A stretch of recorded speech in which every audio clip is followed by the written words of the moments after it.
ઘણો સમય થઈ જાય અને ગોંડલ વિવાદમાં ના આવે તેવું કેવી રીતે બને?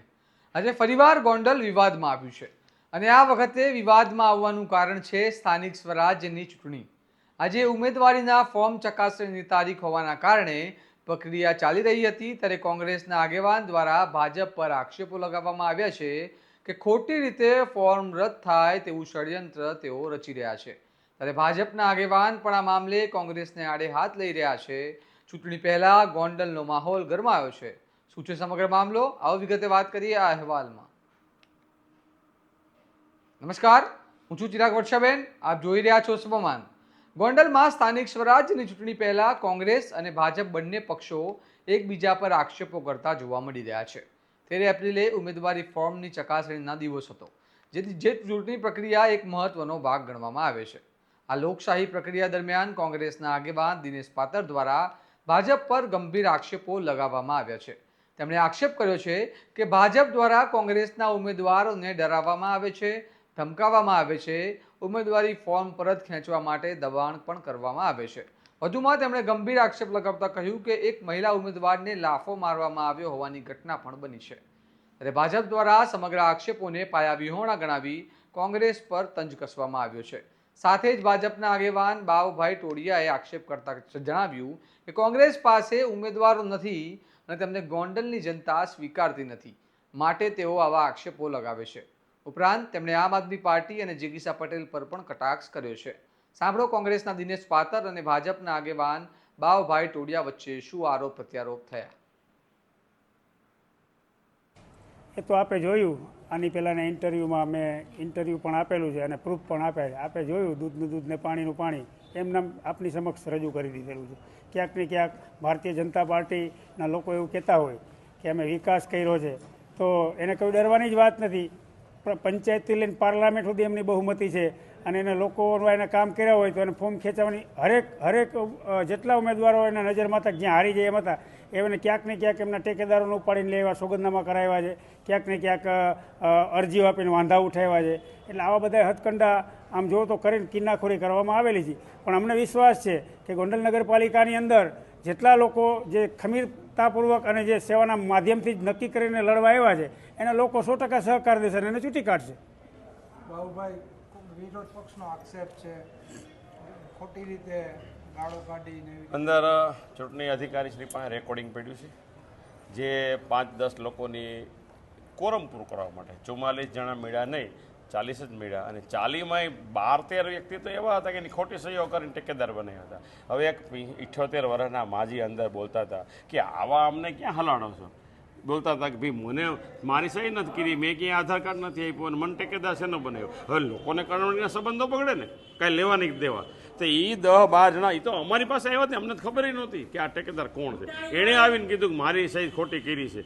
એટલે એણે અંદર જઈને કીધું, નામદાર અંદર આરઓ રિટર્નિંગ ઓફિસર બેઠા હતા, એની સમક્ષ એણે નિવેદન આપ્યું. તો સાહેબે કાયદાની પરિભાષા મુજબ એફિડેવિટ માંગ્યું કે ભાઈ આ તમારી સહી ન હોય, તમારી જાણમાં ન હોય તો તમે એફિડેવિટ આપ્યું.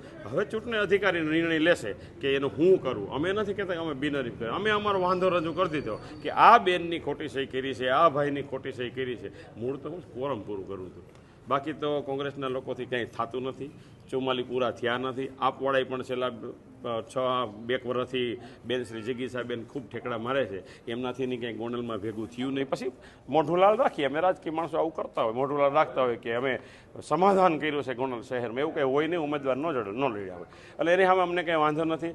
અમને એવી અપેક્ષા છે કે ગોંડલની શાણીને સમજો જે કાંઈ ઉમેદવારો આવે ભારતીય જનતા પાર્ટીના વધશે એ ગોંડલમાં જે છેલ્લા 5 વર્ષથી કાળા ઉનાળે જો સૌની યોજના અંતર્ગત જો ડેમ ભરાતો હોય તો મત તો લોકો ગણી, લોકોની જરૂરિયાત રોડ રસ્તા લાઇટને પાણી, એ પાણી એટલી વ્યવસ્થા સરકારશ્રીએ એકદમ સરસ મજાની કરી છે. હવે અમારો આગામી દિવસોમાં બ્યુટિફિકેશન તરફ જવાનું છે. ગોંડલ શહેરમાં બ્યુટિફિકેશન કરવું, આ બધું અમે કહીએ એના કરતાં ગોંડલની શાણી પ્રજા જાણે છે.